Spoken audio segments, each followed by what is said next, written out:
Nung nag-file kayo ng kaso at nung sinama nyo sa isinama nyo sa articles of impeachment yang salin niya, dapat ready na kayo with the annexes. Kaya nga tinanong kayo ni di ba, Rufus Rodriguez, yung final mo ba, meron bang annexes yan? Wala. Ito bang final mo na to, may annexes yan? Wala. Walang annexes. Paano natin isasama yan sa articles of impeachment? Wala pala kayong ebidensya. Interview ito doon sa ni Karen Davila. Ang daming galit kay Karen Davila ngayon. DDS doon si Karen Davila, mga gago. Paano naging DDS yan? Putangin nyo.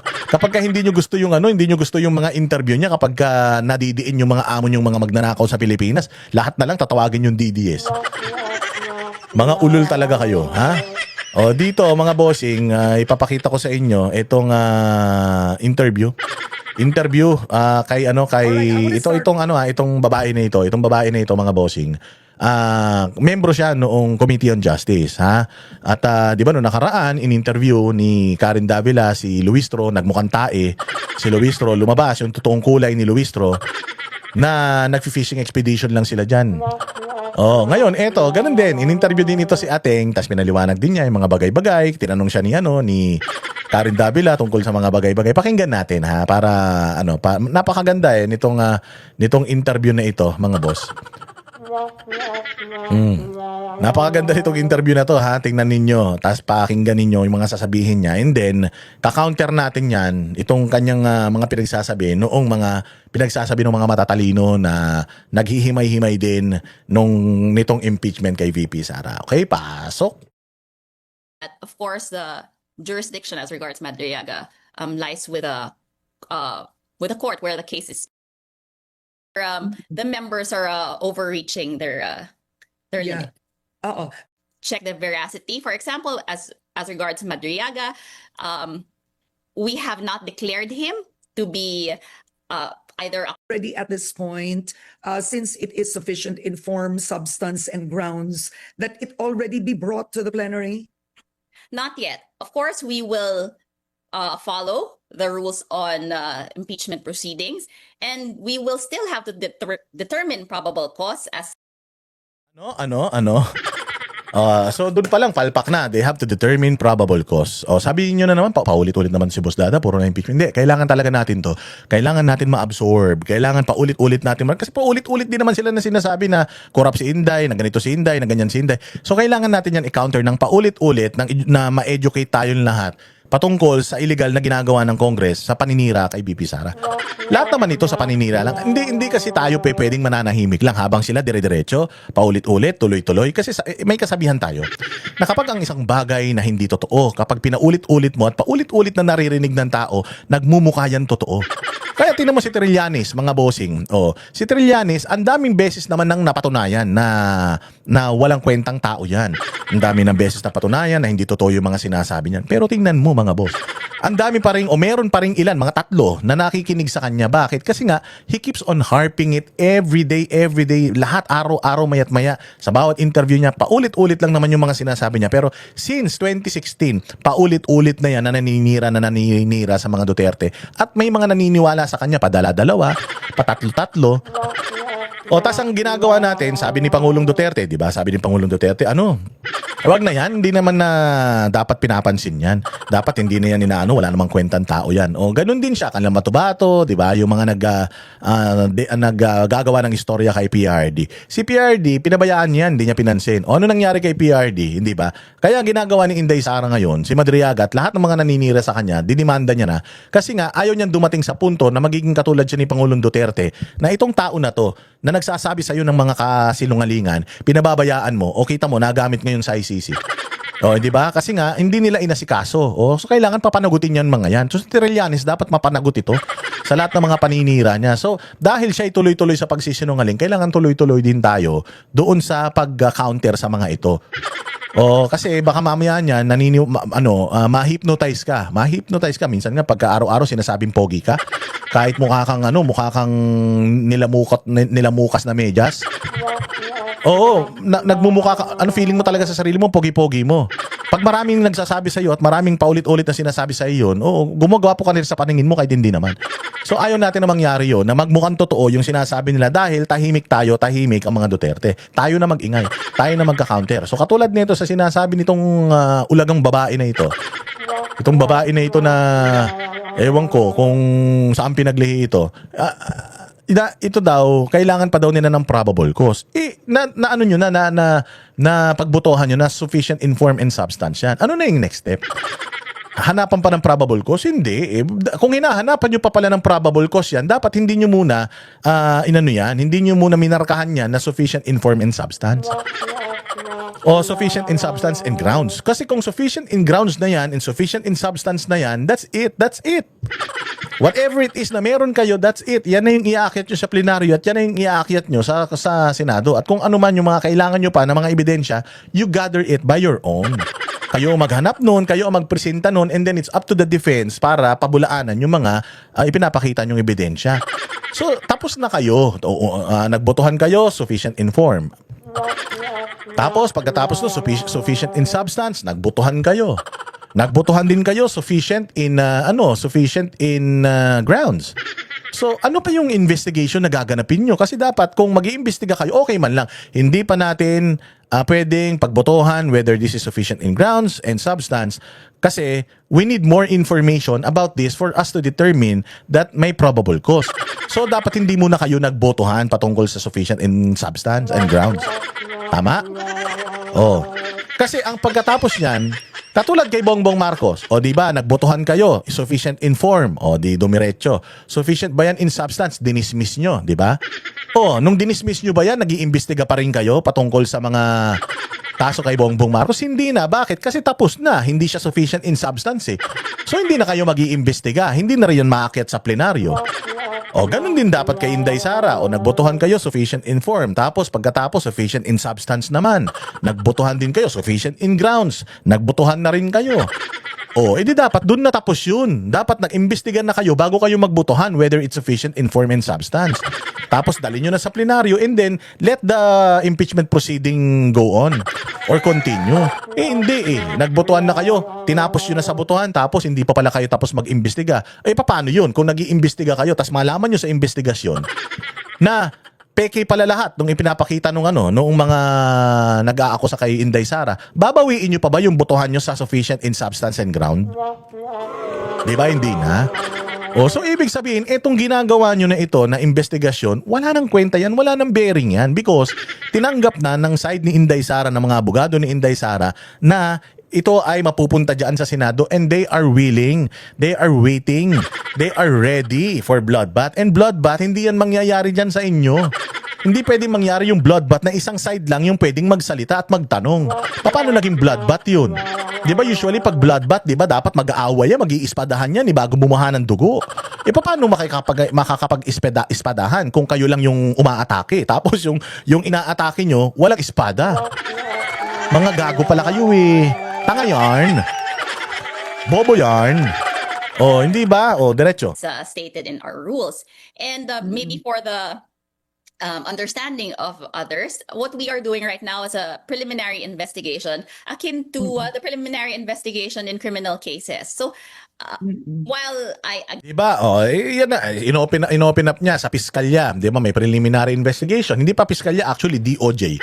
Pag pumunta ka sa DOJ and then nag-file ka ng kaso sa DOJ, ang gagawin ng DOJ, they will investigate or they will subpoena you. Na ito yung reklamo sa'yo, sagutin mo. And then, titingnan, iimbestigahan ng piskalya whether yung grounds niya sufficient, ikaw naman, yung sagot mo, nasagot ba or mas naangatan niya ba yung reklamo? Kasi ako, on my level, pwede ko na talagang i-dismiss yan pag nakita ko nag-aako sa si ganito ng ganyan. Sinabi naman ni ganito na hindi, meron siyang pruweba na hindi totoo yung sinasabi ni akusador. Wala to. Nang aabala lang to, dismiss ko na to. Di ba? Ganun, yun yung klase ng pag-iimbestiga. Ngayon, kung halimbawa, hindi ka pa desidido, antayin mo pa yung sagot nung kabila doon sa sagot mo. Ayun, sa sagot nung inaakusahan. From yung mga sagutan nila, ang trabaho mo lang, imbestigahan yung mga sagutan nila. Ano ba to? Okay ba to? Ganyan ba to? Sige, diretso na natin to. Hindi ko na tumadesisyonan on my own, diretso na natin to dun sa korte. Yun lang yung investigasyon na ginagawa. Kung ano yung ipakita mo na ebidensya, kung ano yung ipakita ng kabila na ebidensya, pagbabanggain mo lang yun, and then aaralin mo lang. Okay ba to? Hanggang dun lang, hindi na yung mag-iimbestiga ka pa, magre-request ka pa ng mga kung ano-ano, hindi mo naman trabaho yun. Ang trabaho mo lang is to determine whether sufficient siya in form and substance, and then when it's sufficient in form and substance, dali na sa plenaryo, pagbotohan na ron. Pag nakuha na yung boto, impeach na sa Congress, dali na sa Senado. Tapos kayo, mga prosecutor, pupunta kayo ngayon sa Senado, tapos tutulungan nyo yung nagsasangkot mali. Yung nagdidemanda, tutulungan nyo para madiin yung or mapatunayan na may kasalanan talaga yung sinasakdal. Ganun lang yun. Kayo naman, abogada ka pa naman, tas di mo naiintindihan yan. Gumamit ka ng analogy, palpak pa. Kala nyo kasi tanga mga Pilipino. Hindi. Kung hindi nyo yan kayang ipaliwanag sa mga tao na maiintindihan nila, kami ang gagawa nun para malaman nila kung gaano kayo kaluka-luka. Again, we said that it appears that we have the numbers. We still have to go through the process. We still have to vet documents, verify the authenticity of these documents, especially those attached to Yun na yun. You should have done it in the first place before you voted for the sufficiency in substance and grounds. Dapat noon pa lang tiningnan nyo na yung mga ebidensya, dokumento na ipinapakita ng mga nag-aakusa. O kung sa tingin ninyo authentic yun, okay naman yun, and sufficient yun, at pinagbotohan nyo na, diretso na yan. O ganito, pinasasagot nyo yung kabilang kampo, hindi sumagot. Pinasisipot nyo, hindi sumipot. O anong sanction nun? Ang sanction nun, kasi bakit pa ako sisipot? Sufficient na in grounds and substance. Bakit pa ako sisipot? Tapos na yung botohan eh. Ano pang pupunta ko dyan para i-depensa yung sarili ko? Tapos na laban eh. Di ba tapos na yung basketball? Nag-buzzer na kayo eh. The end of the regulation. Tapos na yung basketball. Ano pang kailangan natin? Halimbawa, basketball yan. O dumating yung kalaban, nagpapractice na yung kalaban. Hindi dumating yung yung isang team. Yung kalaban na team hindi dumating. Anong ginagawa ng mga isang mga liga? Kapag hindi dumating yung kalaban nung nagpa-practice na. Pag hindi dumating, default. Ibig sabihin talo na sila. So in this case, hindi sila dumating, hindi sila nag-participate. Therefore, ibig sabihin pa. Therefore, ayaw na nilang makipag-participate dyan. So kayo, dapat ang gawin ninyo is to, move it to the next level. Kasi wala na kayong mahihita eh. Hindi nyo naman pwedeng papuntahan sa bahay yung team nandiyan dyan na yung team A, yung team Satanas nandiyan na, yung team yung team mabait nandiyan na ba? Wala pa. 3 minutes, binibigyan nyo ng time yan. 3 minutes, pag nag-buzzer na yon, sure, panalo na yung kabila. Mag-shoot na lang sila ng isang basket, panalo na sila. Alam nga naman ang gagawin ng committee, pupunta doon sa bahay ng mga player. Hoy, pumunta kayo sa basketballan, may laro kayo. Wala naman ganun. Hindi naman sila pinipilit kasi nila yun responsibilidad nila na magpunta doon sa game para maglaban sila nung kalaban nila. Hindi sila nagpunta. So ibig sabihin, tinatanggap na nila yung pagkatalo nila. So dito sa issue na to ng Congress, tinatanggap na nila BP Sara, natalo na sila dyan. So there's no point of going there and defending ourselves or defending yung kanilang kliyente kung sufficient na in substance and grounds. You just have to prove in the court na talagang sufficient yung mga ebidensya na hawak ninyo. Hindi pwede magsusubpi na kayo ng kung ano-ano para mas patibayin pa yung mga kaso nyo. the complaint and to the answer, if ever. Oo. All right. Nilinaw rin nga ito ni Representative Luis Toro na talagang nag-iingat kayo. Nag-iingat siya na masundan ang mga rules. Kaso, 'di ba? Para hindi nga daw madala ulit sa Korte Suprema at yan ulit ang issue. So tama 'yon. So ang tanong ko pagdating ng mga ebidensya, right? So let's say I think the biggest here would be Madriaga as a witness. What is the latitude and the coverage of the House Justice Committee Okay, so hearing, since under your rules, a non-member cannot ask questions. Yes. The lawyer itself of the vice president cannot cross, right? They can't even ask questions to the witness themselves. They correct. can't cross, right? They can't challenge the witness. So ano ang Anong hangganan, Representative, pagdating ng ebidensya po sa House Committee on Justice? Okay, so let me clarify that first, Ma'am Karen. They are not allowed to ask questions for the very reason that this is a preliminary investigation. And even in a prosecutor's office, the parties or their counsels are not allowed to do that. So it is the members of the Justice Committee who are acting as prosecutors who are expected to propound questions to the witnesses. Ano pong hangganan? Well, we are limited by this preliminary investigation.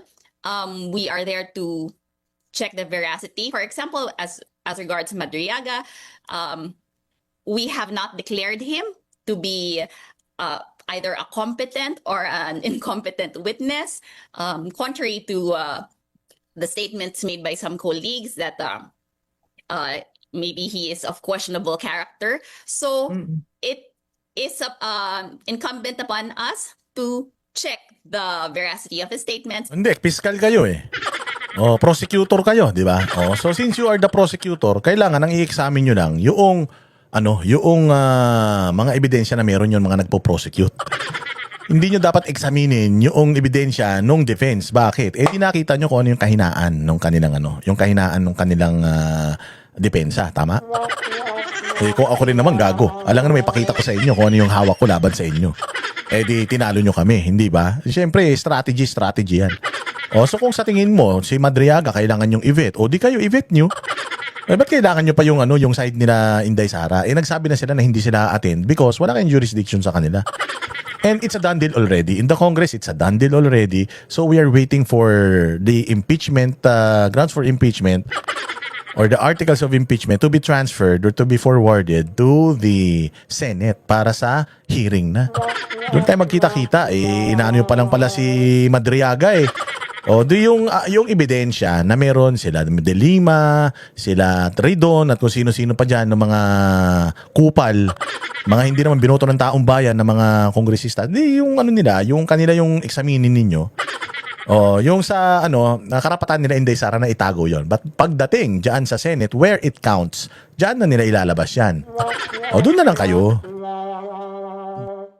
Right? Because you are not trial judges. So yan ang tanong. Darating si Madriaga, magsasabi siya ng testimonya. May mga congressman magsasabi, hindi yan totoo, polluted ka. May congressman magsasabi, totoo naman sinasabi mo. Technically, you can't write him off or include him in evidence. You can't. Because it's only in the trial proper that the senator judges can make the decision to say write him off or alam mo, ang galing dito ni Karen Ang galing ni Karen dito. Sinabi ni Karen dito na hindi naman kayo mga judges.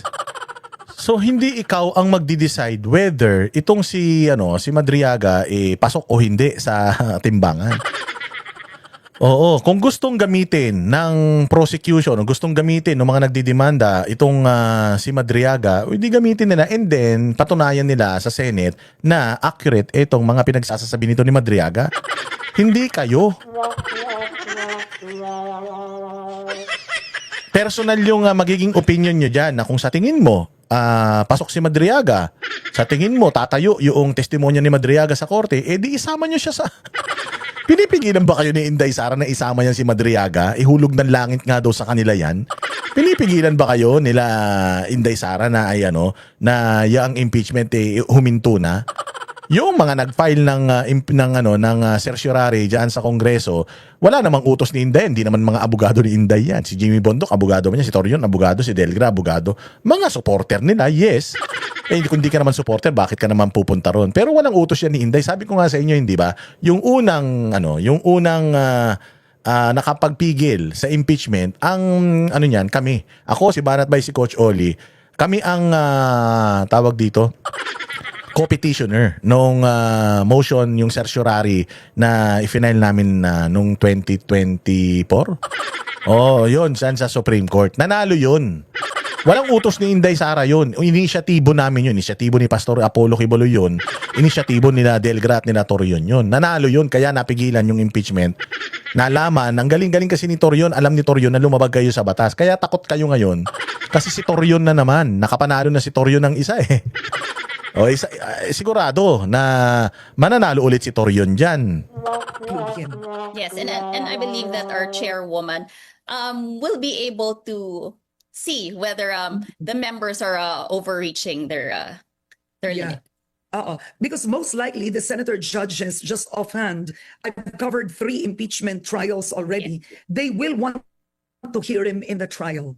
Of That's course. for sure. Yes. Yeah, they will want to, right? And they will decide, they will cross him. But for sure, they will want him.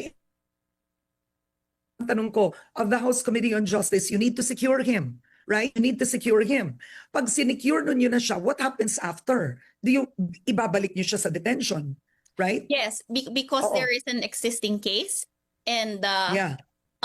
well, as of the last hearing when we approved the motions made then, we all agreed that of course the jurisdiction as regards Madriaga lies with a court where the case is pending, and Oo. we will be in coordination with the courts and the police and the other officials. Yeah, because his safety is imperative. Tama naman yun. Yes. Right? Representative Shell Diokno, I think, made that clear. Yes. And that he was the one who presented that, and tama siya.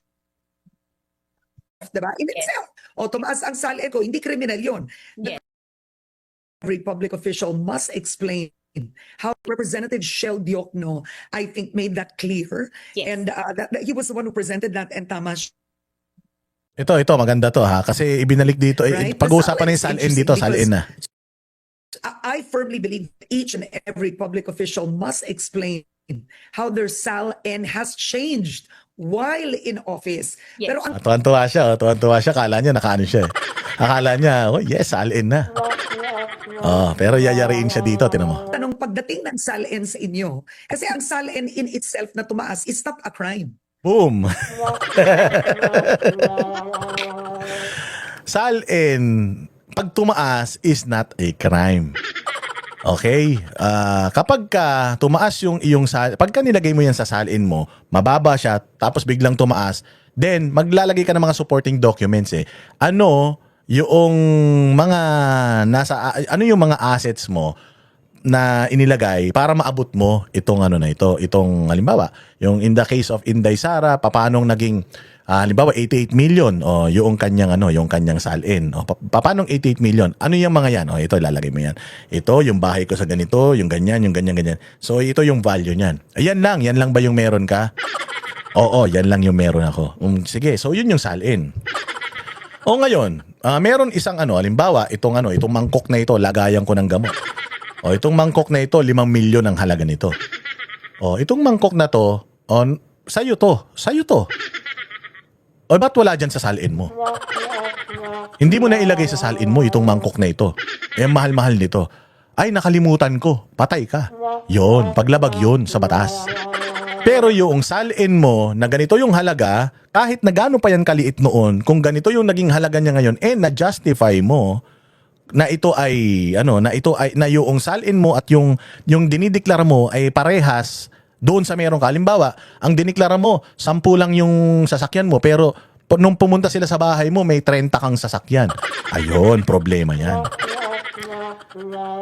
Ginagawan ko lang ng example kasi ang sabi, ang salin kahit gaano kataas yan, mababa, mataas, ang importante kung tama yung pagdideklara mo, goods. Kung mali yung pagdideklara mo, kailangan meron kang pruweba na mali yung idineklara. Di ba? Meron ka nang ipapakita. Sa 10 sasakyan, ito yung nakalista, itong 20 other na sasakyan hindi nakalista. Nakaw na yaman to. Ill-gotten wealth ito. Bakit? Kasi hindi kasama sa kanyang salin pero nasa possession niya. Tapos nakapangalan sa kanya lahat. Hindi ba? Meron ka na dapat hawak na ebidensya na ipapakita. Tingnan nyo dito. Yes, in itself, of course. diba? In Yes. itself.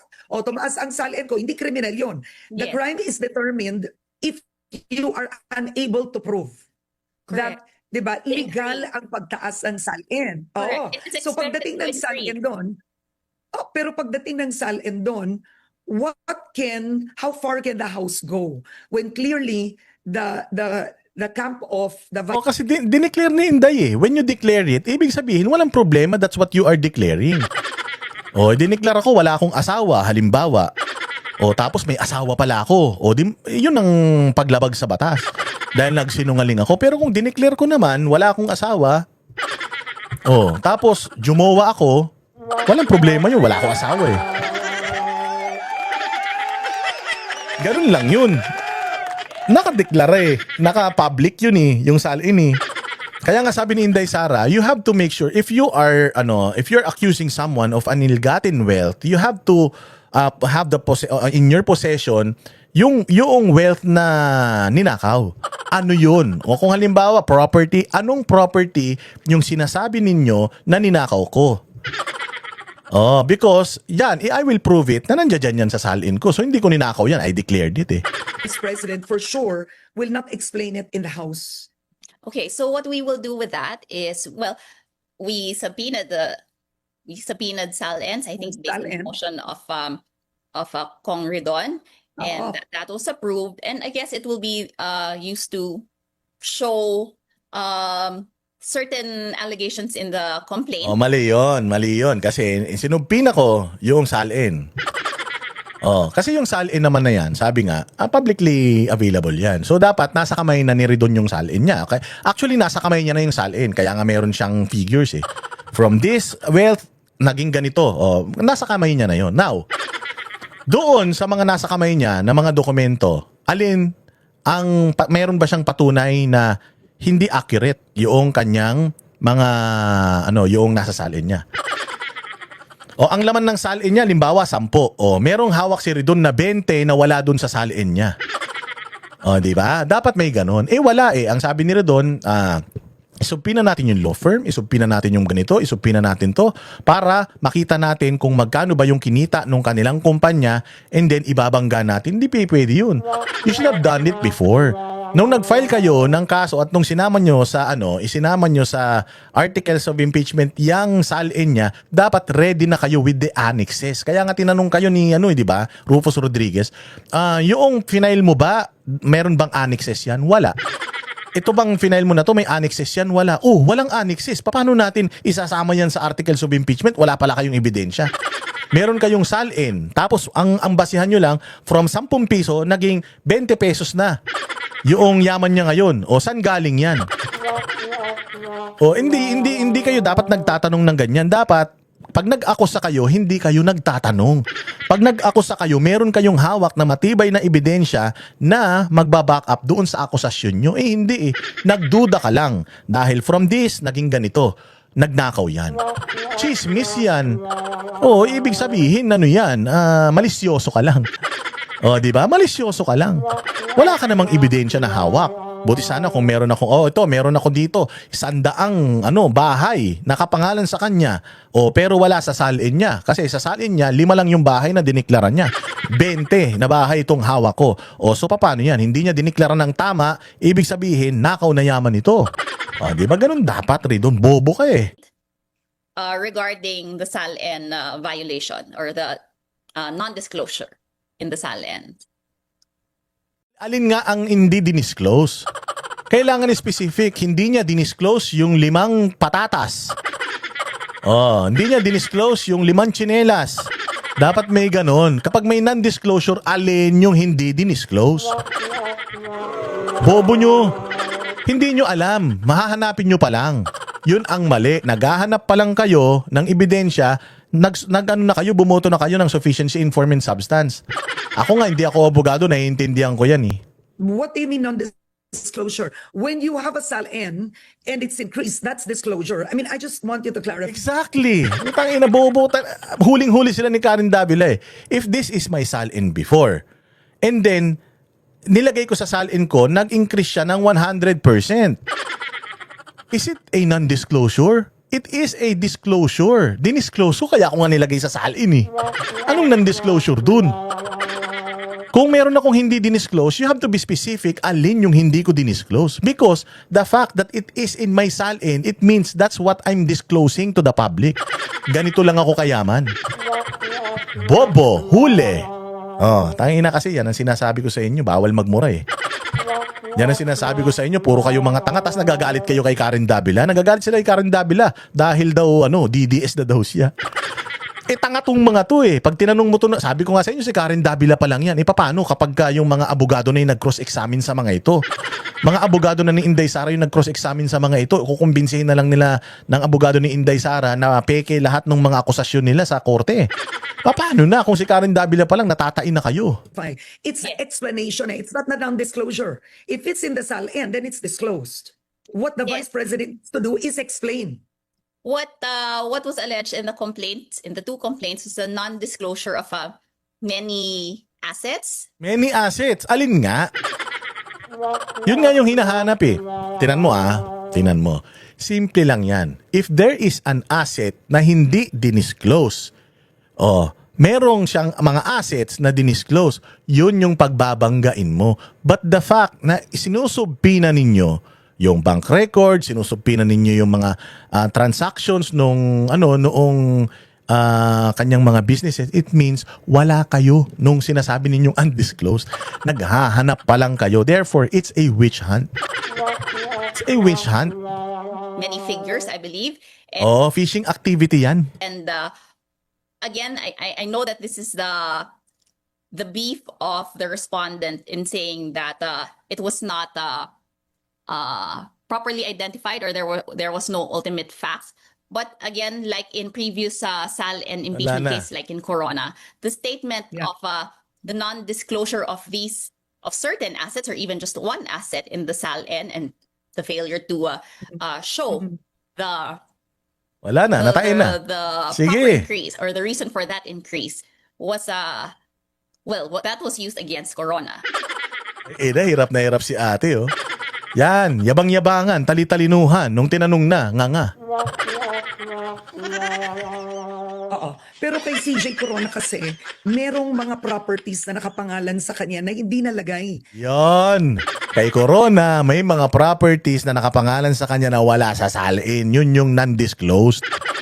Because what's in the salin, that is what's disclosed to the public. Meron mga non-disclosed which is property specific na wala doon sa salin niya. Yun yung violation di umano. Kay Inday Sara, meron ba kayong specific na mga assets niya na wala sa salin niya? Wala. That is why sinusubpinan niyo yung mga finances nila para yung akusasyon nyo magkaroon kayo ng hawak na ebidensya. Sa SALN. Yes. Ano po yung kay Vice President, para po sa viewers natin to, na nakapangalan sa kanya na hindi niya nilagay? If I'm not mistaken, there are Ano? well, Wala. Bobo. Ang galing talaga. Magaling. Sabi ko nga sa inyo, si Karen Davila, kahit ganyan yan, kahit luka-luka yan, kahit papano minsan, nasa matinong pag-iisip yan eh. Alam din niya kasi na magnanakaw si Bongbong tsaka si Romualdez eh. Na yun dapat ang iniimbestigahan natin eh. Bakit ito si Inday Sarang pinipilit yung pitasin? Tinanin nyo sabi, alin, para sa nakakarami, alin sa mga properties ni Inday Sara, yung hindi kanya yung nakaw. Meron? Well, wala siya may sagot kasi wala talaga silang hawak. Kasi kung meron, sasabihin niya na, we have actually 10 properties na wala sa salin niya. And we will show it. Dapat ganun, di ba? Di ba? Wala eh.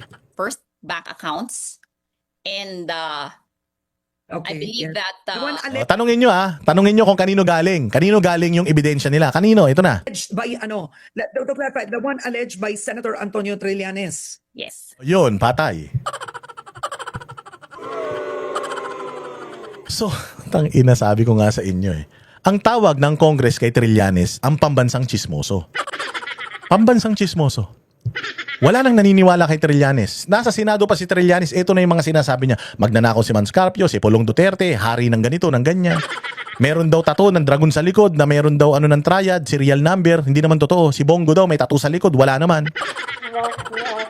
Si Inday Sara daw, ng Pogo, galing sa drug lord, wala naman silang ebidensya. So ngayon, umamin itong loka-loka na ito na kung ano yung sinasabi ni Trillanes, yun ang ebidensya nila. So ibig sabihin, itong hearing na to talaga, yung mga articles of impeachment na yan, kay Trillanes galing yan. So si Madriaga, maniniwala tayo na galing din kay Trillanes yan. Ganyan ang galawan niya eh. Madam, matagal na pong nilabas ni Trillanes yan. May mga hearing na sa Senado, nilabas niya na yan, walang naniwala. May mga hearing dyan sa Kongreso, nilabas niya na yan, walang naniwala. Tas naniwala ka?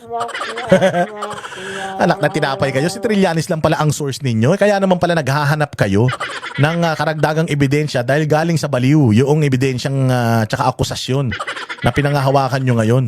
And if I'm not mistaken, as of Yes, last that's one. year, Okay. in our proceedings, in our proceedings for the impeachment last year, they said that that account is still active.